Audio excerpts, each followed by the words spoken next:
Hello, Valerie from BabywiseMom.com talking with you today all about your baby's 6th month. At the beginning of this month, your baby will be 5 months old. By the end, your baby will be 6 months old. These are weeks 22 to 26.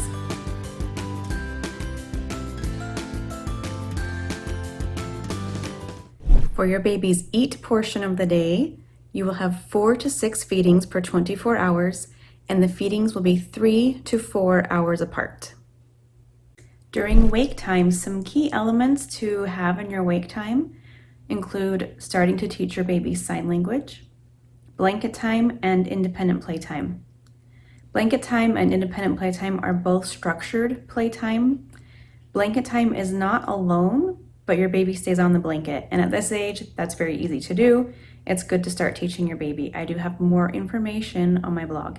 Independent playtime is alone, and I have more information on my blog about that. Also, I do also have information on how to teach sign language, which comes in so handy as your baby starts to get a little older. It helps really prevent those little tiny tantrums and meltdowns that happen when they can't communicate. For sleep, your baby should have 3 naps a day that are 1.5 to 2.5 hours long. The third nap of the day might be only 30 minutes, might be 45, 60 minutes. It also might be 2 hours long or even 2.5 hours long. It will really depend on your baby. For night sleep, we should be looking at 10 to 12 hours of sleep that are uninterrupted.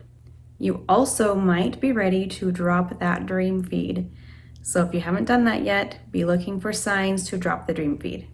There are a lot of really fun milestones this month, and if you've watched previous videos, you've just seen me say how fun babies get. They just get more and more fun each month. So you'll see more and more personality coming out as your baby gets older. So I'm sure you're seeing a bunch of personality from your little one.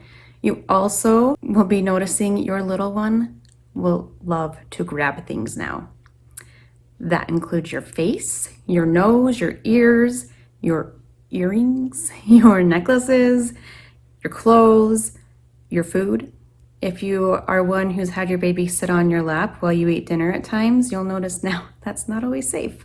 So your baby will be reaching out and trying to grab that food off of your plate. Your baby also is probably babbling and making some sounds. Your baby probably can sit up unassisted. Your baby might be pretty opinionated when you try to take a toy away and protest that.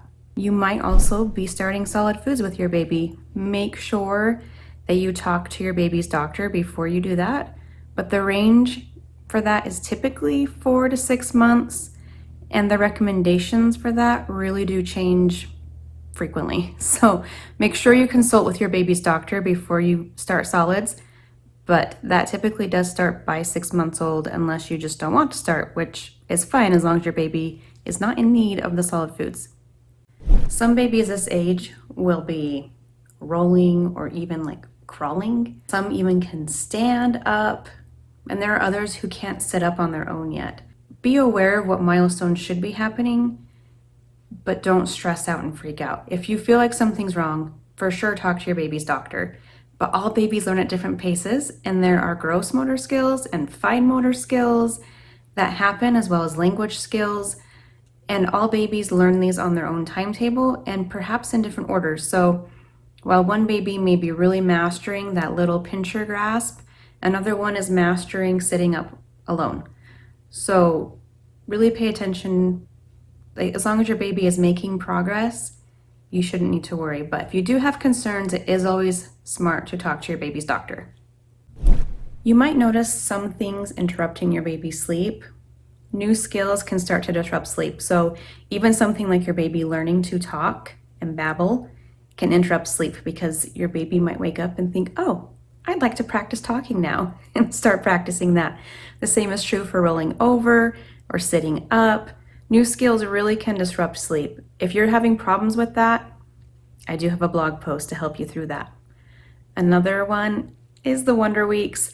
We do have Wonder Week 26 happening, and that happens 23 to 26 weeks old. This one typically is not really that noticeable, so don't stress out. I know you just got over the worst Wonder Week ever, but this one's not as bad. at this age. You can see some teething pain start to disrupt sleep at this age and older. So if your baby's not sleeping well, look into teething pain.